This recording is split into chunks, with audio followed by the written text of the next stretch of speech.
Rural news ಟಿವಿಯ ಸುದ್ದಿ ವಾಹಿನಿಗೆ ಸ್ಪಂದಿಸಿದ ಹಿರೇಹೊತ್ಗೇರಿ ಗ್ರಾಮ ಪಂಚಾಯಿತಿಯ ಪಿಡಿಒ.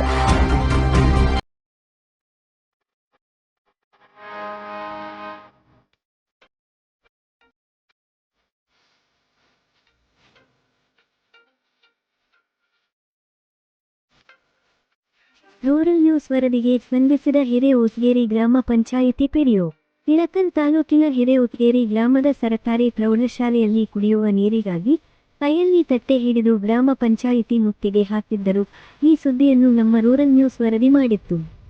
ಇದಕ್ಕೆ ಜಿಲ್ಲಾಧಿಕಾರಿಗಳು, ಜಿಲ್ಲಾ ಕಾರ್ಯನಿರ್ವಾಹಕ ಅಧಿಕಾರಿಗಳು, ಕ್ಷೇತ್ರ ಶಿಕ್ಷಣಾಧಿಕಾರಿಗಳು ಸ್ಪಂದಿಸಿದರು. ಖುದ್ದು ಬೆಳಿಗ್ಗೆಯೇ ಗ್ರಾಮ ಪಂಚಾಯತಿ ಅಭಿವೃದ್ಧಿ ಅಧಿಕಾರಿ ಗಂಗಾಧರ್ ಹನುಮಸಾಗರ್ ಹಾಗೂ ಸದಸ್ಯರು ಭೇಟಿ ನೀಡಿ ಒಡೆದ ಪೈಪುಗಳನ್ನು ದುರಸ್ತಿ ಮಾಡುತ್ತಿದ್ದಾರೆ. ಅಲ್ಲದೆ ಶಾಲೆಗೆ ಶಿಕ್ಷಣ ಇಲಾಖೆಯ ಅಧಿಕಾರಿಗಳು ಭೇಟಿ ನೀಡಿ ಮಾಹಿತಿ ಪಡೆದರು.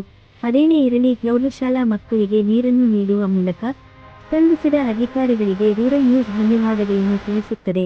ವರದಿಗಾರರು ಶರಣಗೌಡ ಕಂದುಕೂರ್.